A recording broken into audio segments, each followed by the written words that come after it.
tal? ¿Cómo están? Un gusto saludarlos. Muy bienvenidos como siempre. Tal como había comprometido el día de ayer, vamos a empezar a incorporar a nuestro programa conceptos de una visión más real de nuestro pueblo, una interpretación social que sea mucho más cercana a lo que realmente es. Hemos de pronto utilizado mucho conocimiento absolutamente teórico y poco práctico, y creo que ese es uno de los más grandes errores que tenemos desde la academia. Sin embargo, afortunadamente existen profesionales con un amplio conocimiento de la realidad social desde la más absoluta cercanía. Y por eso es que quiero conversar el día de hoy con ellos y ya, de hecho, los estamos incorporando de forma constante al programa Sabor a Tierra. Doy la más cordial bienvenida, un poquito por orden de llegada, a Jorge Richter. Hola Jorge, gusto de saludarte. El único analista que dijo, esto se acaba en la primera vuelta. El único que parece que tenía una percepción real de lo que iba a suceder. Hola Jorge, ¿cómo estás? ¿Cómo estás, Vero? Un gusto siempre poder estar en tu programa. Un cordial saludo a toda la gente que te sigue y por supuesto también un gusto compartir el panel. Ya la vas a presentar, pero la veo en pantalla. Compartir con Sayuri. Así es, Sayuri está de frío hoy día en la mañana. La saludo de la misma manera. Un gusto, un abrazo, Sayuri.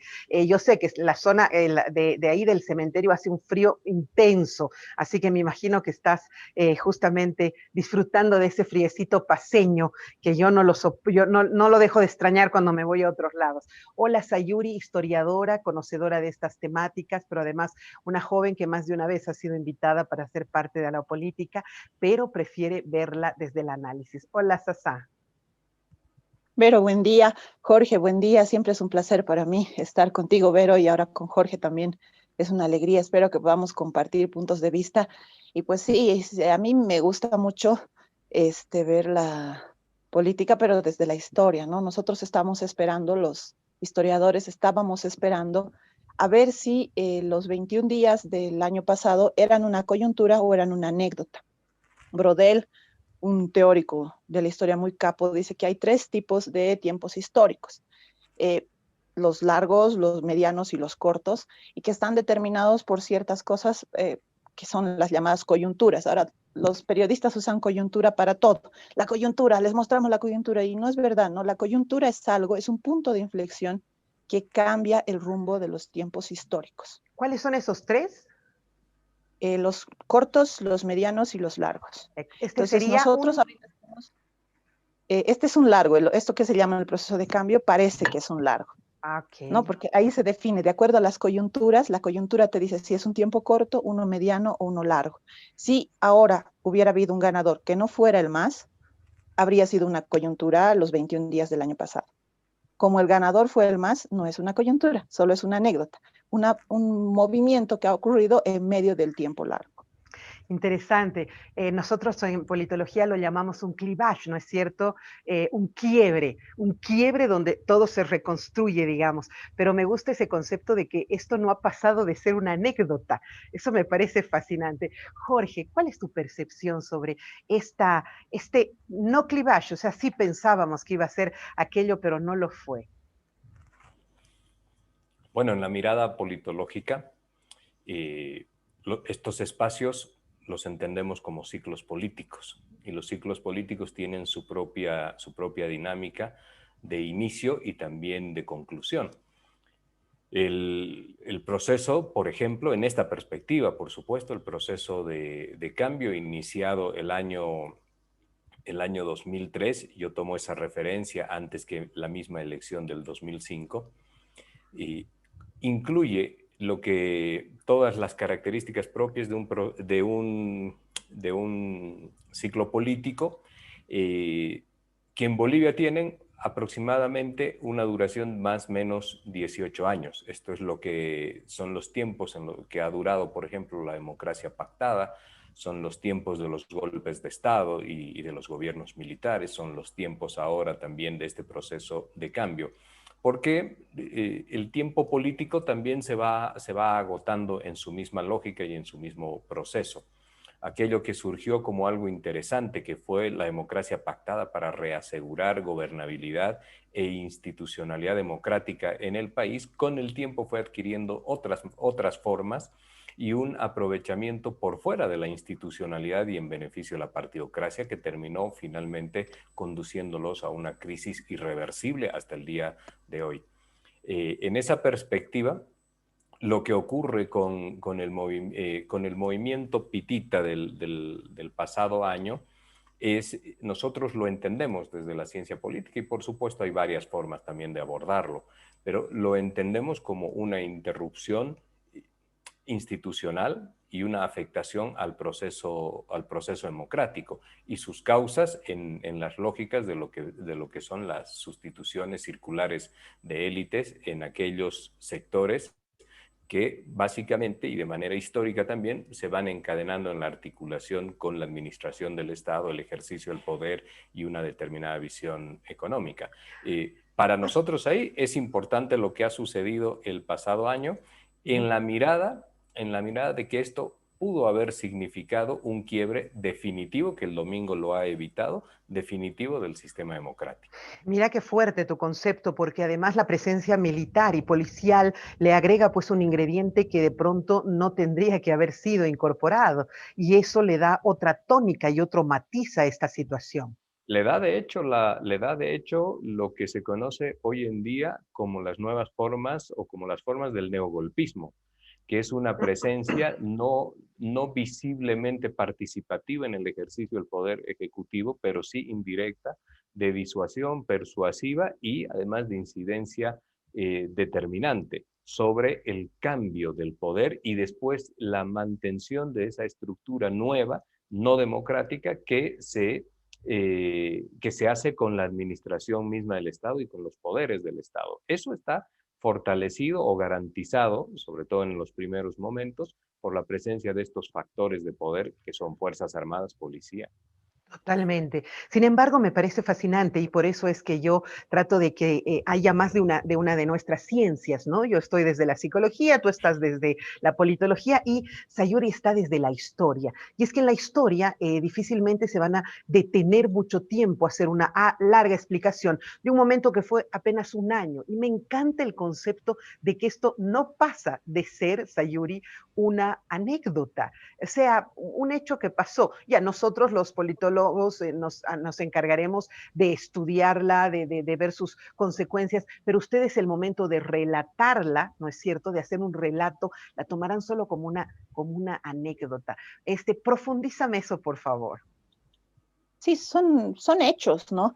Discrepo un poquito con Jorge al decir que el movimiento Pitita ha estado relacionado con la milicia porque no lo ha estado. Inicialmente esos 21 días de resistencia, si se quiere, eran 21 días de resistencia civil y se han enfrentado a la policía cuando Evo estaba todavía en el gobierno. Hay que tener cuidado también con eso, ¿no? Puede ser una anécdota. Lo que quiere decir, Thomas Kuhn, un teórico que no es de la historia, sino de la ciencia, plantea que hay paradigmas constantes en nuestra vida. Por ejemplo, antes había el paradigma de que la Tierra era plana y todos creían que la Tierra era plana y vivían su vida así. Pero de repente empiezan a surgir contradicciones inicialmente pequeñitas, chiquititas, que no son nada más que anécdotas. Patean. Cosas como que al horizonte se ve el doblarse la Tierra, como que los astros giran, hay algo raro, y de repente te das cuenta que la Tierra no era plana, sino redonda. Y toda la vida se empieza a creer eso. ¿Y cómo cambia? Con pequeñas anécdotas y contradicciones. Y hay que tener cuidado con eso porque ningunear cualquier movimiento social históricamente es un error, porque no sabemos en qué va a devenir ese movimiento social. Tal como les he dicho, se trata de momentos históricos, contradicciones, anécdotas. Así empezó el MAS, así empezó el proceso de cambio. Yo creo que, de hecho, es mucho antes que el 2003, ¿no? Ya teníamos antecedentes. En los años 98, 97, en el gobierno de Banzer, hubo movimientos indígenas que se levantaron contra el gobierno de Banzer. Es más, de hecho, ha sido una lucha desde el 92. Evo Morales hace la Marcha por la Vida el año 92 en la presidencia de Jaime Paz Zamora. Entonces, esas son las pequeñas contradicciones que aparecen, ¿no? Que los politólogos seguro no toman en cuenta. Muchas ¿Perdón? de estas, me estás diciendo que probablemente muchas de estas pequeñas anécdotas o de estos momentos de quiebre podrían transformar o hacer una nueva historia, generar una nueva historia. Con el tiempo sí, porque los grandes poderes siempre tienen grandes contradicciones y tal como ha dicho Jorge, se van agotando. Pero el MAS ahora se ha renovado, si se quiere, y esta es una prueba clara, ¿no? Que ha ganado con más del 50% sin el Evo, porque la gran contradicción dentro del MAS ahora era el Evo. Por eso es que la gente tampoco se ha levantado a defenderlo, porque había contradicciones. El Museo de Orinoca, las denuncias. Estar mucho tiempo en el poder te desgasta. Puedes ser el mejor, pero siempre vas a cometer errores. Y esos errores le han empezado a pasar la factura. Y el error más grande quizás ha sido la repostulación. Posiblemente si Evo Morales no se repostulaba y postulaba a alguien más, nada de esto habría sucedido. O sea, hubiéramos llegado al mismo panorama que tenemos ahora, tal vez, pero Posiblemente, sin tanta porque sangre además de por medio. además, sí, sí, eso hubiera sido lo mejor, porque además es cierto, ha habido un golpe suave, eso no se puede negar, porque cuando ingresa Áñez, el mismo Camacho ha confesado que su papá ha transado con las Fuerzas Así Armadas es. y con la policía, ahí ya se vuelve un golpe. A ver, Pero ese golpe es un aprovechamiento de estos movimientos políticos, de estos grupos políticos de élite, y además de la presencia oriental que pugna mucho por el acceso al poder, para hacerse del poder, aprovechando este movimiento social, esta pequeña contradicción, lo han hecho grande, se han salido con la suya, pero no contaban con que, bueno, el pueblo no iba a votar así nomás. Pero ahora, te puedo hacer una precisión, Vero. adelante. Yo no he señalado que el movimiento pitita está como es un mecanismo vinculado a los militares en lo que fueron las acciones de noviembre del año pasado. Para eso hay que deconstruir lo que significó el golpe de Estado y qué actos, si lo podemos presentar así, qué actos han compuesto aquello. El neogolpismo no es una forma convencional de participación de las Fuerzas Armadas con la toma del poder por los hechos militares, con las tanquetas en la plaza, la detención de 200 políticos y la incorporación de un militar al gobierno. Esas eran las viejas formas, pero como todo, también el neogolpismo ha desarrollado nuevas formas. Y en esas nuevas formas tienes, si quieres presentarlo, te insisto, de esta manera, tienes primero las acciones de los cabildos, que es el prolegómeno de la movilización social de lo que ocurrió en noviembre del pasado año. Después de ello viene la presencia y las acciones de la Organización de Estados Americanos como un hecho determinante de lo que ha significado toda la narrativa del fraude. Pero esa narrativa del fraude necesitaba también una punta de lanza, un vocero que la pueda exponer a Bolivia, al mundo de forma intensa, y eso fue, y esa tarea la realizó el candidato de Comunidad Ciudadana. A partir de ahí, con la lógica de los cabildos y con la narrativa instalada y con las sensaciones también instaladas de fraude, se produce una movilización. La movilización, yo no voy a discutir que haya sido espontánea, pero ya tenía factores detonadores para que esto ocurra. Y después sí ha sido también impulsada en algunos otros sectores, para que en el siguiente evento podamos contar ya con el factor desequilibrante. Policía Nacional el 8 de noviembre, Fuerzas Armadas el 10 de noviembre. Esto configura ya una ruptura institucional. Y el neogolpismo tampoco se agota ahí con la conferencia del alto mando militar, sino que también incorporan de forma muy rápida algo que es propio de estas nuevas formas de rupturas institucionales, que son la fachada constitucional. A eso se ha denominado en el país sucesión constitucional, una sucesión constitucional que no ha sido encaminada por la vía de la constitución política del Estado y que apresuradamente se le ha otorgado un respaldo vía resolución del Tribunal Constitucional para poder para poder tomar el poder. Sin embargo, con grandes errores que de alguna manera han tenido justamente el anterior gobierno, el hecho de que la presidenta del Senado y así toda la sucesión se vayan retirando como dejándole tendida la cama a quienes podrían incorporarse después, ¿no? Ahora, yo quisiera Claro, y consultar. una puntualización también, ¿no? Por si acaso la situación de los cabildos es una situación absolutamente legal y constitucionalmente aprobada. Nosotros tenemos tres clases de democracia. la democracia representativa, mediante la cual vamos a votar, la democracia directa, mediante la cual organizamos cabildos como individuos, como personajes, como ciudades, y la democracia indígena. Pero los Entonces, cabildos de Santa Cruz y los cabildos que existieron acá en La Paz y todo, para que tengan una fuerza vinculante, tienen que tener presencia del Tribunal Supremo Electoral y tienen que tener una organización vinculada a ellos para que tengan fuerza. De lo es que eso contrario, pasa no cuando, termina, de lo contrario, no termina teniendo una fuerza vinculante que incida en el poder.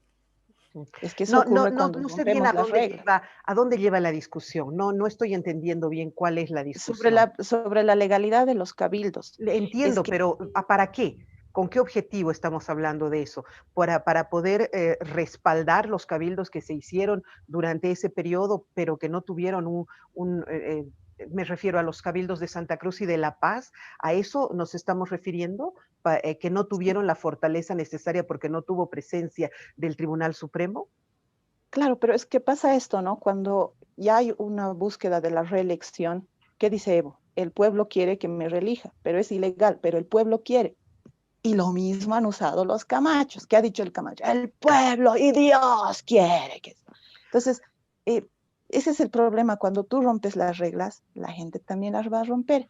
Y ese es el otro Eh, trasfondo que tenemos contra el que tiene que lidiar el Arce, ¿no? yo ¿Qué va me, a pasar con esta tendencia a romper las leyes que estamos pasando todos, ahora, todos, yo, yo, absolutamente todos? Yo me pregunto una cosa, a ver, ha sido impactante, estos cabildos han sido impactantes, Santa Cruz se ha paralizado por un mes, aquí la costanera que está en la esquina de mi casa se ha llenado de gente, era impresionante la cantidad de paseños que estaban en el lugar. La pregunta es, ¿por qué no reaccionaba el pueblo, que es ese otro 51%, 52%, creo que ya está, 53% está en este momento? ¿Por qué? ¿Cuál es la lógica, Jorge, de que el pueblo no haya reaccionado en ese momento hasta que se fue el líder que era don Evo Morales de ese tiempo? Bien, Vero. El movimiento al socialismo tú lo puedes, el gobierno del movimiento al socialismo lo puedes fraccionar en diferentes etapas. Y una etapa muy importante que está directamente vinculada con lo que ha significado sus procesos de crisis se inicia a partir del año 2014. El 2014 logra una reelección importante que está en el 60% de apoyo popular, pero encuentran como una respuesta, no como una respuesta, encuentran como una acción necesaria el poder asegurar las reelecciones, porque esa ya era la última reelección que tenían y además ya venía con interpretación del Tribunal Constitucional. En ese sentido, y acá es uno de los errores críticos que ellos cometen, está la realización del 21F, se pierde, y la no aceptación del 21F. Ese es un elemento central. Pero desde la ciencia política también existen explicaciones de por qué se lleva adelante lo del 21F. El proceso de cambio y lo que No, no, constituyó... vuelvo a la pregunta original. Hay un pueblo, según lo que hemos visto en en las últimas elecciones, hay un pueblo que es casi un 53% de población. ¿Por qué ese No, a eso voy, 53% a eso no voy. respondió, no reaccionó cuando veía que había una presión y que casi lo estaban sacando al líder? A eso voy. Lo que quería señalar es que el hecho crítico se produce el 21F. Yo iba a hacer solamente una muy breve referencia de por qué se produce el 21F y la insistencia de reelección. No solamente es una cuestión de error, también es una respuesta política de poder. El movimiento al socialismo fue la respuesta antielitaria de los movimientos sociales a las élites tradicionales.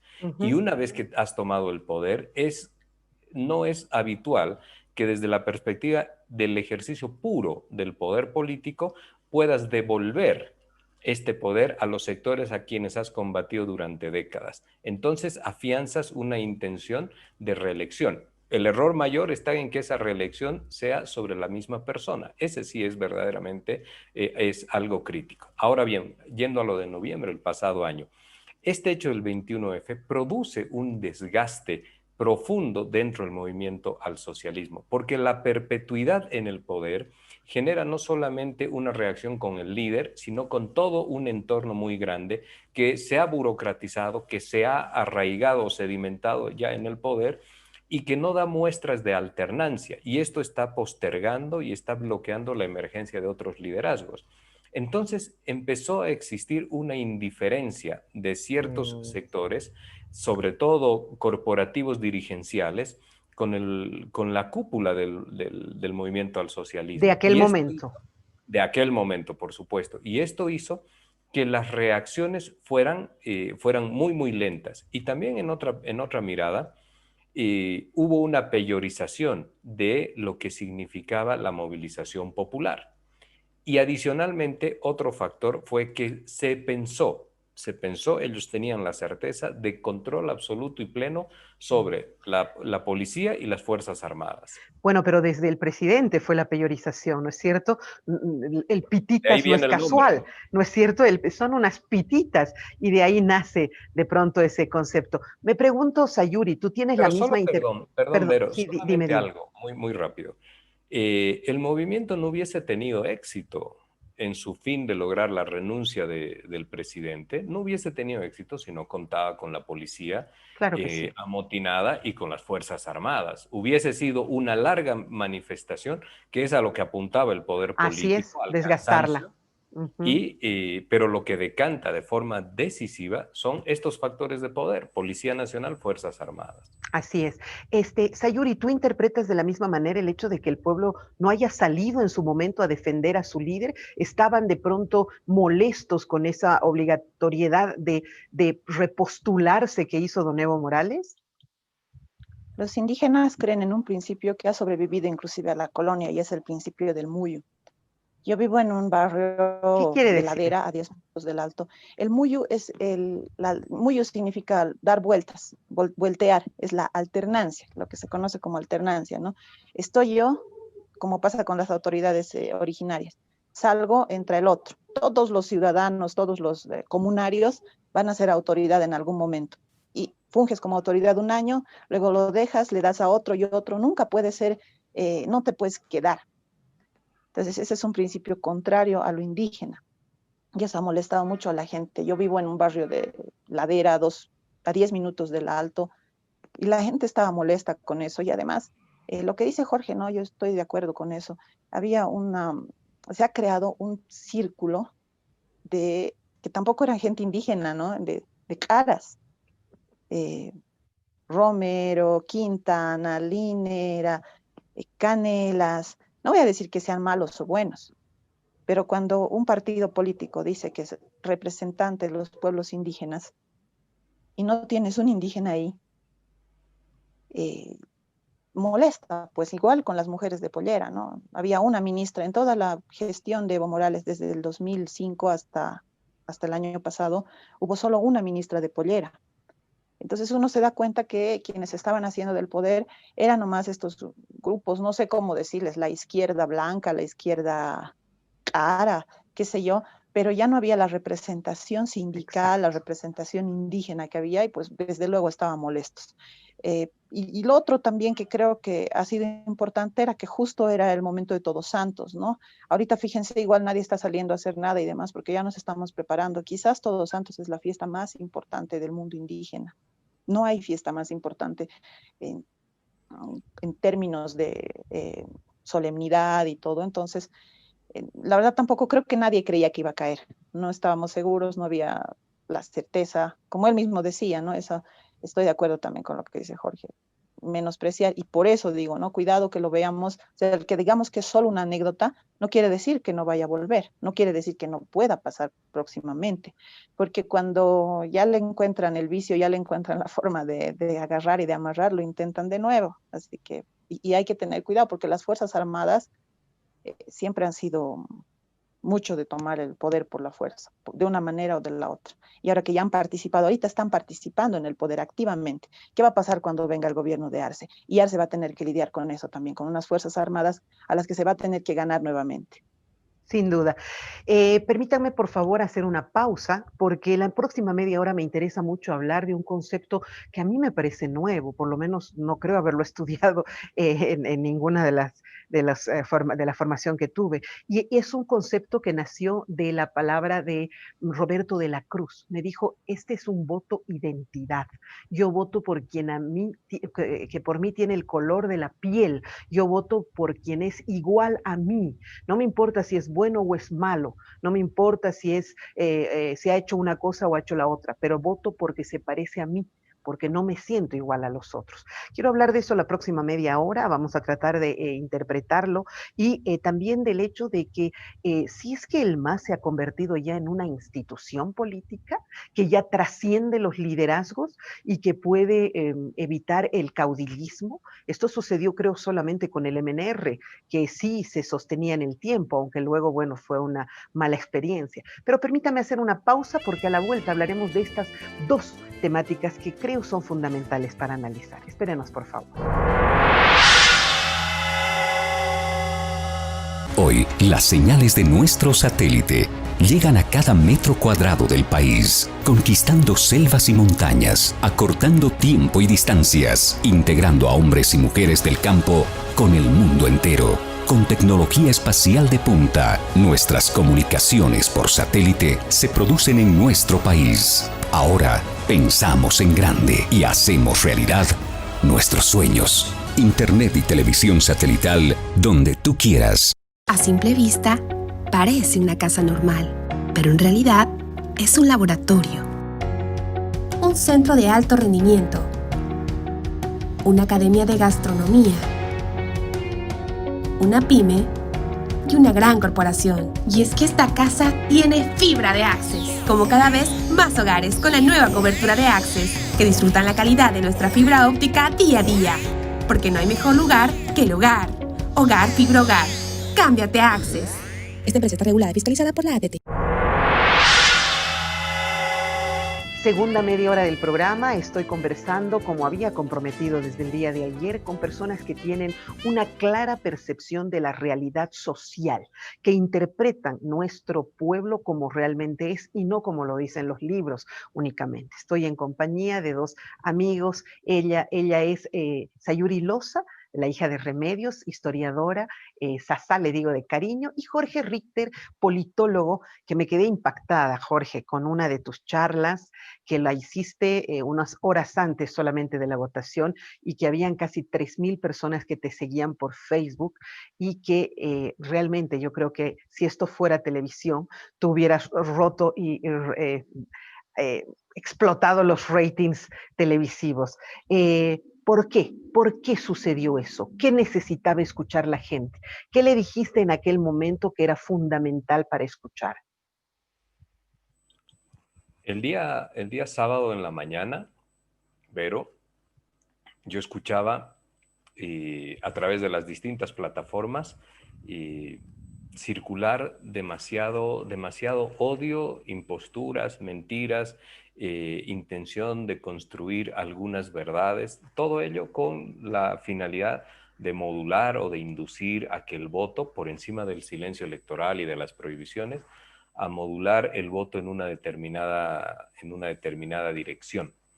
Y esto me parecía preocupante porque estaba cargado de elementos y miradas muy peyorativas o despectivas mejor, en lo que hace a estas miradas racializadas que tenemos en la sociedad. Discriminatorias, ¿no? Llamemos las cosas por su nombre, creo.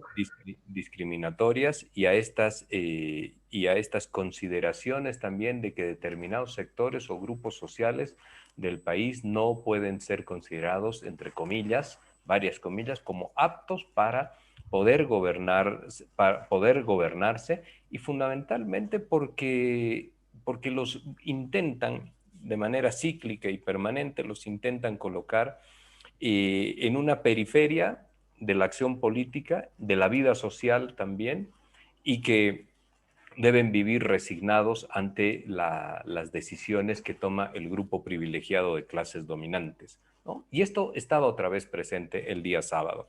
me parecía que era importante decirle en un mensaje a la gente, en un mensaje que era simple y sencillo, decirle a la gente la importancia de reflexionar sobre conceptos o sobre las ideas, nociones de igualdad, de mismas oportunidades para todos, de lo que significan las libertades, las garantías, y de que no podemos construir una sociedad con diferencias de oportunidades, o sea, una sociedad donde estemos desnivelados en lo que una clase privilegiada de decisiones y una clase resignada de obediencia. Esto no es posible. Entonces, la mirada fue por ahí y sí, por supuesto que la gente es muy buena conmigo en las redes porque soporta que una persona hable extensivamente, extendidamente, quiero decir. ¿Cuántas horas lo hiciste? Una hora y media. Una Sí, hora y ¿no? media de reflexiones con algunas anécdotas para mí importantes. Pues yo conté algo de Patricia. Sí, Patricia es escuché de una Patricia, vendedora del mercado, ¿no? exacto, ¿no? Que ayer nos teníamos que encontrar precisamente, que yo he llegado ya tarde, ya había cerrado su puesto, que la voy a ir a ver hoy, pero que expresaba su aflicción cada vez que nos veíamos. Y su aflicción en noviembre del año pasado, no como un partido político, sino como decir, ¿quién nos va a proteger Así ahora? es. ¿No? Eso tiene un significado también mucho más profundo de una simple estructura política partidaria. Y ahora su temor estaba expresado en que les iban a robar todo su esfuerzo de organización, etcétera, ¿no? Veía como que se estaba instalando una tendencia. Junto a eso, una narrativa de que Evo Morales estaba ya al frente en Yacuiba, que ya estaba listo para ingresar a Bolivia, y también narrativas donde circulaban audios, bueno, con mi nombre también, ¿no? Circulaban audios donde se está induciendo a que un boliviano tenga que odiar a otro boliviano. Y eso me parece absolutamente deplorable. Por eso No, no fue solo eso, no solo eso, ¿no? El tratar de decirle a la gente que escriba golpista para así anular su voto y prácticas realmente que me han parecido a mí vergonzosas. Te escuché decir eso, me encantó. Es una sensación de orfandad que conozco porque le ha sucedido a nuestro pueblo también a la muerte del compadre, una sensación de ahora, ¿quién nos va a cuidar? Era como una presencia, pero esto no es hacia don Evo Morales, esto es hacia el partido, o esto es una referencia hacia Evo Morales como tal. Lo mío fue una referencia a la gente, No, Vero. no, la gente, el pueblo, lo siente esa orfandad ante la ausencia de Evo Morales o ante la ausencia del partido político como tal. Ahí las asociaciones deben haber sido en el primer momento posiblemente hacia Evo Morales, ¿no? Hacia la estructura política, hacia su posibilidad de estar en el gobierno. Pero la gente se refleja mucho en las personas también. Sí. Cuando fallece el compadre Palenque, yo he visto muchas veces ese video de don Carlos Mesa, de lo que significó el fallecimiento de Carlos Palenque y lo que esto desataba en las masas, ¿no? Incluso aquellos rumores de que no había fallecido, de que no Claro. estaba muerto, ¿no? La gente se siente indefensa ante el poder. Así Y ante es. esa indefensión busca protegerse de alguna manera. Una forma de estas es la persona del líder, del caudillo, del dirigente, ¿no? Así como también se busca uno protegerse o bien en la religión o bien Así en es. algún parapsicólogo. Otra cosa no ha sido la intención de ponerlo a Ramsés a tratar de echar la suerte sobre lo que iba a ocurrir. Eso Claro. es Es una una clara necesidad, intención de sí, manipular el voto. pero además una necesidad de justificar lo injustificable. Sayuri, ayer en las redes sociales era divertido escuchar si Camacho hubiera hecho esto, si Camacho hubiera hecho, yo decía, es como cuando el hijo va y patea la silla de la que se ha caído, ¿no? O sea, tú tienes la culpa de cómo me he caído y la patea la silla. Entonces, no alcanzaba ni uniendo a todos, ¿cierto? Alcanzaba. Pero aquí la culpa de todo la tiene Samuel Doria Medina porque está gente. Y Ricardo Paz, no lo olvidemos, por favor. El Kenyaca de Encatati. Exacto. Bueno, un Cualquier poquito tipo me de incomoda, ¿no? justificación. Que queramos ver a la gente, porque yo sí vivo aquí y saben que lo mío son mis parientes y son mis amigos y son la gente con la que hago muchas cosas. Y no es que nos sentimos indefensos ni nada. Dejemos un poquito el paternalismo, por favor. Yo creo que, de hecho, es el análisis, ¿ya? Porque yo iba cuando subió Áñez, y aquí las caseras hemos salido todas, no estaban vendiendo la comida y todo. Yo soy una consumidora de comida y además salgo a comprarme y me siento a tomar fresco con las caseras y les pregunto, y caserita, ¿vos cómo estás? No hay venta siempre, no solo en tiempos de Áñez, en los tiempos de Evo y todo. Y ellas analizan, pues, y nosotros nos sentamos y decíamos, ¿qué está pasando? Porque mira cómo ha subido al poder. Se ha rodeado caras nada más. Todos sus ministros. ¿Quién es su principal ministro? Murillo. Murillo gritando, vamos a destruir. La otra diciendo, las bestias salvajes que no vuelven. O sea, no tiene que ver con la sensación de estar desamparado, tiene que ver con que te da rabia que te traten como si no existieras. Y yo soy honesta y lo he dicho públicamente. Los partidos aras no piensan un país con los indígenas, con los aymaras, con los quechuas. Y ya hemos visto que está surgiendo estos movimientos que clara y directamente te dicen, el único valor es el valor occidental, la religión católica. Han entrado con la Biblia en la mano, diciendo la Pachamama nunca más va a entrar a este palacio. Han quemado la huipala. Han quemado la huipala, o sea, ya no somos nosotros guaguas para asustarnos y llorar. Y sí, pues ha dado rabia que entren y que todo el tiempo en las entrevistas estén diciendo, es que estos salvajes, el Alto es un lugar horrible donde no hay nada, donde las hordas, ¿verdad? Entonces, esa ira y esa molestia ha hecho pensar y han dicho, no puede ser, porque la gente ya no es como antes, ya no tienen miedo, ya no son huérfanos. En realidad lo que pasa es que uno se da cuenta y hace un análisis y dices, ¿no? O sea, alguna vez en otra entrevista yo te había dicho, si el gobierno no da señales, les va a ir mal con Áñez. Si Yanine Áñez hubiera incorporado en su gabinete una importante cantidad de gente originaria, ya sea de Occidente o de Oriente, ¿el pueblo hubiera actuado de diferente manera? Si hubiera hecho eso, si no hubiera reprimido Sencata, si no hubiera hecho lo de Sacaba, si se hubiera referido no diciendo salvajes, bestias, si no hubiera sacado a Murillo, bueno, si Murillo no hubiera hecho que Áñez dijera, porque Áñez es un títere, vamos a ser honestos, no, Áñez no está pensando ahí está porque tiene que estar. Entonces, si Murillo no hubiera manejado las cosas de una manera más abierta, dando señales, pero ¿qué han hecho? Se han dedicado a robar. Y esa ha sido la segunda cosa que ha molestado al pueblo. Abiertamente, mostajos, el tipo de Entel, los respiradores, en el peor momento de crisis, el doctor Navajas. ¿Cómo podemos ver? O sea, hemos visto ante nuestros ojos el problema y el robo que se ha hecho. Han dicho que no iban a robar, han dicho que iban a ser diferentes y han hecho peores cosas. En unos cuantos meses han robado en corto tiempo porque sabían que se iban a ir. Entonces en tu cara estaba cómo estaban robando y esto molesta al pueblo tampoco, ¿no? Y ese pensamiento de fatalismo, de decir, ahora ¿qué hacemos? Porque con todo respeto a todo movimiento político no va a existir nunca, jamás un amor tan grande como el que se ha tenido por el compadre. Porque además el compadre ha hecho una labor social de una vida entera. Así es. Antes de ser político, mucho antes de ser político. Así es. Entonces ahí sí se sentía, pero bueno, o sea, lo que uno siente es que tus representantes ya no están ahí, entra otra gente que inmediatamente te menosprecia, ¿no? Que está diciendo, y te das cuenta además las señales, ¿no? La han puesto a Marta Yujra como ministra de ¿qué? De comunicación, ministra de cultura. Y en las otras carteras están los demás. Y la Marta Yujra no hacía nada y lo único que ha hecho ha sido repartir frazadas con su cara en Navidad. O sea, ese tipo de actitudes molestan, ¿no? Y también ha habido la identificación deliberada de Áñez con los pititas.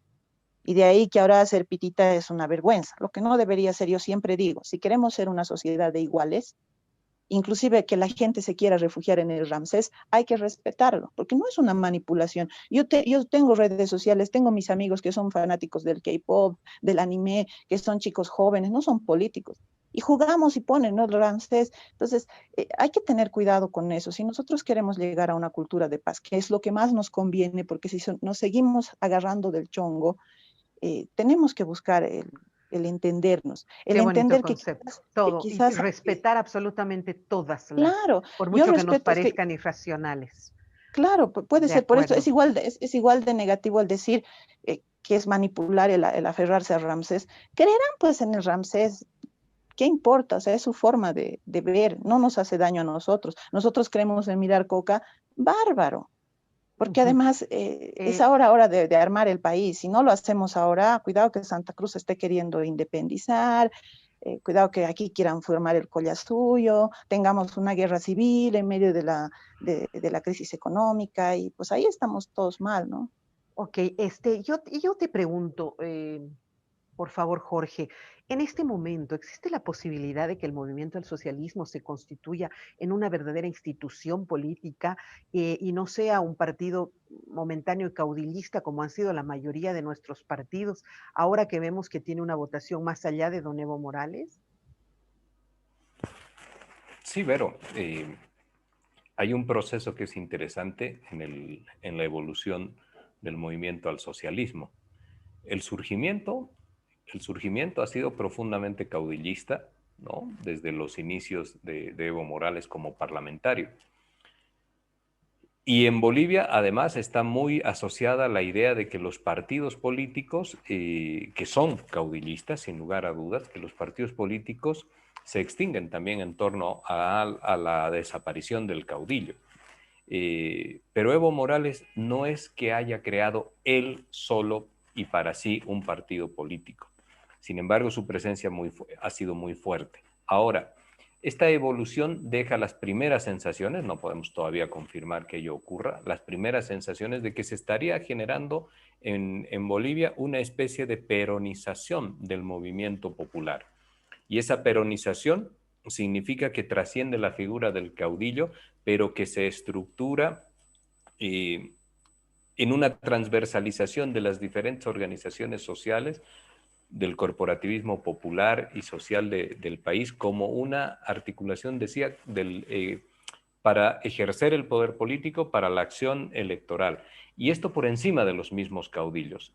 Las primeras impresiones te señalan que una persona como Luis Arce, como Choquehuanca, que no son las referencias exactas de Evo Morales, ya tienen posibilidades electorales. Esto habrá que ver hacia adelante, pero las señales parecen ser estas, de que con otras personas también, con otros liderazgos, tendrán posibilidades iguales de ternar siempre por el poder. Y eso es lo que le pasó al peronismo en la Argentina Así después es. de la desaparición de Juan Domingo Perón en la década del 70 y lo que el movimiento al socialismo pareciera que puede estar generando ahora. Se le reclamaba mucho a Evo que no estaba generando figuras fuertes que pudieran ser sucesores. Sin embargo, que me parece que de manera natural se han ido proyectando gente como Choquehuanca, que nunca dejó de ser interesante a pesar de su presencia poco activa en la Cancillería, y también el ministro de Economía, que por lo que veo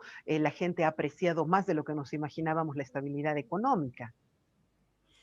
Y también hay que mirar la composición de esa fórmula, ¿no? Porque los 14 años de gobierno del MAS tenían la representación, llamémosle así, indígena en Evo Morales y la representación clase media en Álvaro García Linera. Estaba primero lo indígena, después lo de clase media. Ahora al revés, ¿no? En esta circunstancia, con esta coyuntura y con estas necesidades del partido, del movimiento al socialismo, y con la ruptura que se produce respecto de las clases medias, modifican la posición en la fórmula y les ha dado un resultado absolutamente exitoso. Pero sigue siendo una fórmula inminentemente occidental y hemos visto claramente que no se siente representado el Oriente con esa fórmula. Yo eso Entonces, lo explicaba ayer, Vero, con el programa de Jimena Antelo.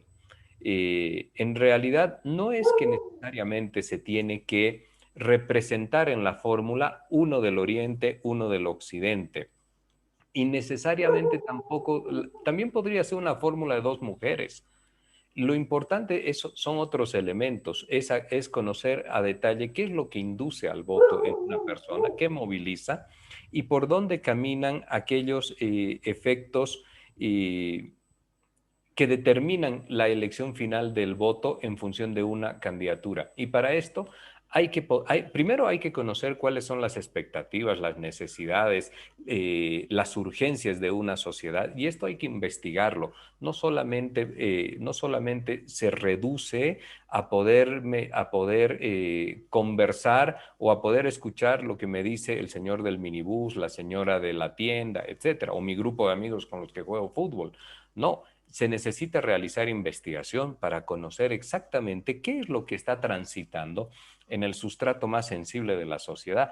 En función de ello desarrollas ofertas electorales, empatías, estrategias políticas, sí, pero a partir un programa electoral, una visión de Estado a partir de las necesidades reales de la gente. Sí, pero sin embargo yo creo que la lógica de la votación cruceña no tiene mucho sentido, porque a pesar de que se les ha dado muchísimo más de lo que nosotros sabemos, ese Oriente no vota por el MAS porque no vota, simplemente porque han tenido muchísimos beneficios, porque han tenido muchísimo apoyo del anterior gobierno, porque han tenido inclusive posibilidades que el Oriente, el Occidente no ha tenido, pero se insiste en esa lógica de no votar. Yo creo que es más un temor irracional que otra cosa. Ahora, me voy a preguntarte, Sayuri, ayer Roberto de la Cruz me hablaba de un voto identidad.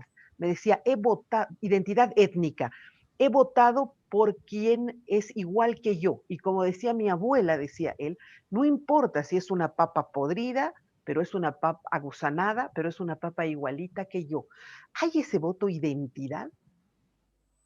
Seguro que hay, aunque no estoy tan de acuerdo con eso, porque cuando ganó Evo Morales, quien le dio la victoria fue la clase media, ¿no? O sea, seguramente, sin duda hay un voto identitario, pero creo yo que lo que ha cambiado, que lo que ha provocado el 50% más 2 del MAS en estas particulares elecciones, ha sido que también ha habido parte de la clase media que de boca para afuera puede decir que no está de acuerdo, que no quiere, pero que ha logrado estabilizarse económicamente con el auge económico que ha dado el MAS, ¿no? Porque tú puedes ver gente, qué sé yo, que vive en Miraflores, que tiene su negocio, que no vive de la política, pero que ha pasado los 14 años sin problemas, que ha podido ahorrar, y eso ha generado que diga, bueno, ya yo no me parezco, no es lo mío, pero voy a votar por el MAS.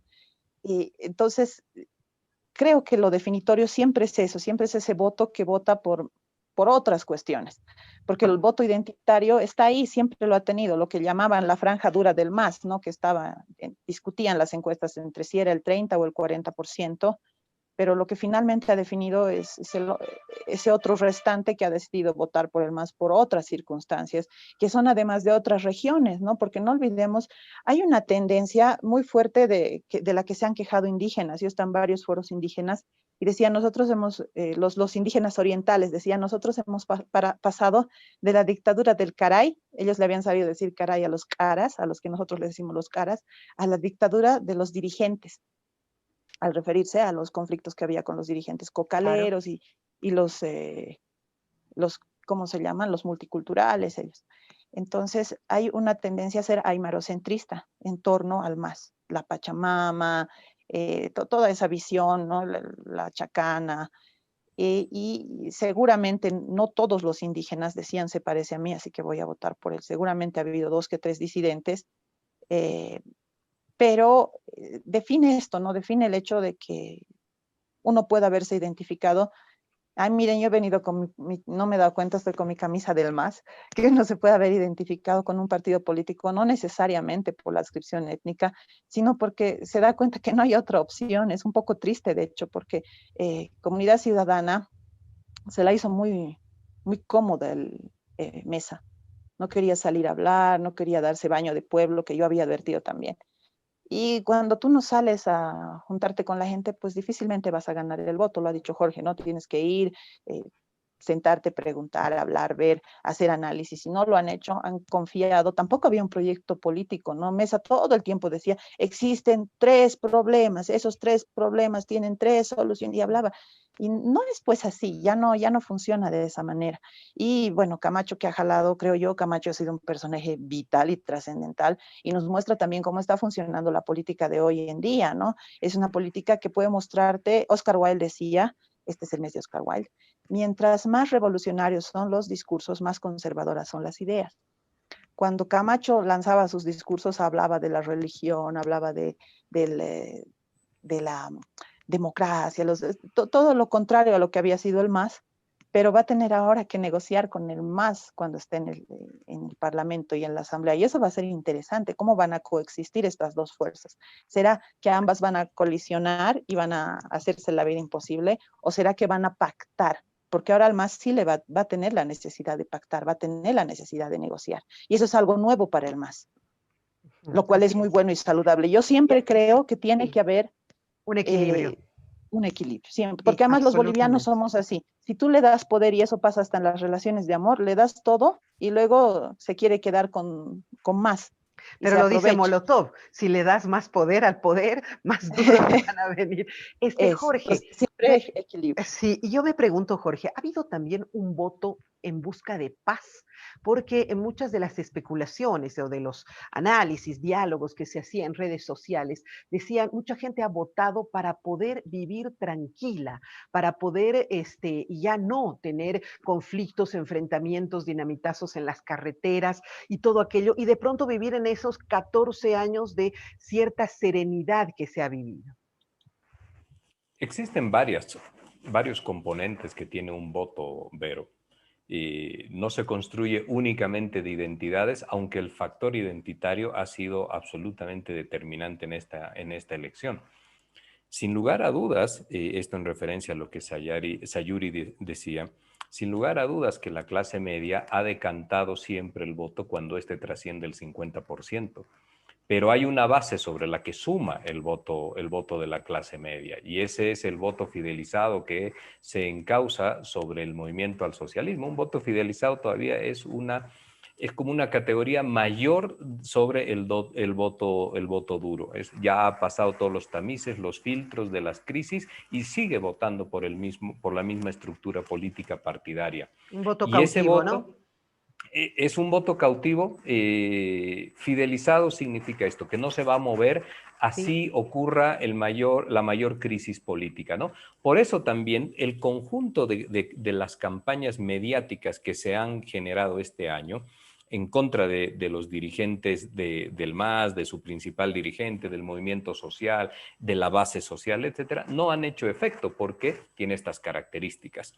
Y la clase media no es tampoco uniforme. Hay una clase media extrema, que es la que apoya a Camacho, y hay una clase media que va oscilando con su voto. Ahí el voto no es identitario, es lo que en ciencia política se conoce como voto racional y que tiene una lógica de costo-beneficio en una mirada economicista del voto. ¿Quién me puede ayudar a mí a poder sobrepasar una situación crítica? ¿Con quién voy a estar mejor? Esa es una mejor? perspectiva de costo-beneficio. Y por supuesto también está un conjunto de gente que encuentra, como ocurrió en el año 2005, que estaba agotada de la inestabilidad del país. Y la inestabilidad no solo son las marchas urbanas, también son los bloqueos de carreteras, etc. Y eso, pero tiene una relación directa con la forma y la visión del Estado que se quiere y con la rapidez en las maneras de gobernar. Este gobierno de la señora Áñez, por supuesto, ha dado la espalda a un conjunto de demandas. ¿Y eso qué genera? Genera, como señala la CLO, primero demandas aisladas que después se van encadenando y constituyen demandas equivalenciales. Y eso genera movimiento social, movimiento político. Y ahí tienes conflicto otra vez. Entonces la gente también quiere respuestas rápidas al conjunto de demandas que se instalan básicamente desde los sectores con mayores necesidades y que esto se resuelva porque eso te significa estabilidad. Y lo último, habían dos miradas también de gobernabilidad y estabilidad. Yo no tengo la misma sensación como el conjunto de los analistas en Bolivia de que ahora el MAS está obligado a concertar y negociar, porque la distribución que se está observando, que le puede conferir hasta 19 senadores, eso le permite una gobernabilidad cómoda. Los 2/3 son 24, le faltan 5 ahí, pero se utilizan 2/3 para cuestiones específicas. Muy específicas. Para cuestiones específicas. Entonces, ellos van a tener una cómoda mayoría simple, gobernabilidad. sí. Exacto. Y van a tener que consensuar temas también específicos. Pero adicionalmente la gobernabilidad en el país no solo está en la Asamblea Legislativa. Ese es un concepto propio de la democracia liberal. La gobernabilidad también tiene una faceta sobre la calle, porque ahí los movimientos sociales se movilizan en una lógica de ejercicio de ciudadanía y de mecanismos propios de interpelación al poder o de petición al poder. Entonces también hay que atender aquello. Y eso no te lo garantizaba Mesa. Ese es uno de los detalles en la visión de gobernabilidad. Seguro. Me toca despedirme. Ha sido muy interesante la conversación del día de hoy y así la vamos a tener de aquí en adelante con una visión, como decía yo, más real de lo que es nuestra sociedad boliviana. Sayuri, para despedirte, por favor, ¿cuál sería tu percepción final de lo que estamos viviendo y de repente no sé, tu esperanza de aquí en adelante? Yo no soy una persona con muchas esperanzas, por eso no me meto a política. Pero bueno, yo siempre he pensado, ¿no? Me molesta mucho que los partidos políticos siempre gobiernan para ellos y para su partido. Se habla mucho de descolonización, pero creo que lo principal que tendríamos que descolonizar es esa mentalidad que nos ha enseñado la colonia. Para mi amigo, todo. Para mi enemigo, la ley. Creo que eso también es algo que ha molestado mucho a la gente de ver que no se han castigado comportamientos de mucha corrupción, que bueno, el boliviano es corrupto, pero si no se van a tomar cartas en el asunto, el fondo indígena y todo eso, genera malestar. El MAS tiene una nueva oportunidad, creo que puede salvar y recuperar los errores y en lo que dices, ¿no? Ahorita los historiadores igual, ¿no? No sabemos si el MAS va a ser una coyuntura en este momento. Cuidado que se vuelva una simple anécdota, pero hay que ver también cómo van a trabajar en esta gestión. La gente se ha decantado por un profesional, es verdad, su perfil es muy diferente al de Evo Morales, el de Arce, y bueno, uno siempre tiene la esperanza de que haya gobernabilidad, de que podamos entendernos. Yo salto entre dos mundos, a mí no me gusta mucho eso de estar del lado de uno solo, porque cuando, igual que con los hijos, cuando le das todo a uno y le das la razón solo a uno, al otro lo hace sufrir. Y yo no quiero que sufra nadie. Yo trato de entender a todos. Que haya equilibrio, que absolutamente. haya equilibrio. Muchísimas Y creo que eso gracias. tiene que hacer el gobierno, que gobierne no solo para el MAS, que gobierne para todos los bolivianos. Para todos los, Ese todos es el somos, objetivo. todos Y así somos lo vamos a bolivianos. querer, y así el MAS va a ser una institución respetable. Sin duda. Gracias, Sayuri, ha sido un gusto tenerte. Lo mismo, por favor, Jorge, de repente para cerrar una reflexión final. Sí, Sayuri mencionaba esto de al enemigo, al amigo todo y al enemigo la justicia. Y esta en realidad fue una frase que puso en práctica y la mencionaba de forma reiterada en los años 40 en la Argentina el general Juan Domingo Perón con la constitución del Partido Justicialista en la Argentina. Y expresa así una visión de sociedad fracturada. Esto sí también hay que decirlo. Y las sociedades agrietadas no tienen perspectiva en el tiempo. Se necesita una complementariedad social, porque unos nacen de un color con un extracto social, con un lugar territorial que no han escogido. Este es posiblemente una de las mayores determinaciones del destino. Nacemos como somos, ¿no es cierto? A partir de ahí tenemos que tener una conciencia de convivencia, de coexistencia complementaria. Yo he insistido mucho durante estos meses la necesidad de un trabajo de construcción, de pacificación en base a conceptos de tolerancia, de igualdad y de complementariedad social. Tenemos que mirar la sociedad en esa perspectiva y esto aplica también para la justicia, esto aplica para la economía, esto aplica para la política. Tenemos que ser complementarios y respetuosos de las diferencias y incorporar la igualdad. Este breve veranillo, pero bastante tenebroso de noviembre a la fecha, ha sido absolutamente desequilibrado en lo que significa la mirada sobre el otro. Es inaceptable eso de decir los salvajes, los violentos, no, eso no se puede. Eso no construye una sociedad. Totalmente. En esa perspectiva, el señor Arce, ahora que su credibilidad es alta, que su prestigio es alto porque ha ganado la elección, tiene la oportunidad de dar las primeras señales absolutamente contundentes de que él va a gobernar con los brazos abiertos, simbólicamente hablando, en un abrazo a toda la familia boliviana. Así es. Esto es absolutamente necesario. Muchísimas gracias, Jorge. Gracias por haber acompañado. Es un gusto para mí estar con Sayuri y conocerla también, por supuesto. No, es un gusto. Digo lo mismo, Jorge. Qué bueno, me alegra mucho. Gracias por haber estado en el programa del día de hoy y a usted también. Gracias por la sintonía. Usted sabe que tratamos de hacer un análisis altamente reflexivo, pero sobre todo real. Ya no un análisis como probablemente durante mucho tiempo se ha hecho, que ha sido solamente desde una mirada. Empecemos a incorporar esas facetas, esas miradas y esas realidades que tiene nuestro país. Es tiempo de reconciliarnos y de respetarnos particularmente. Un abrazo. Hasta el día de mañana.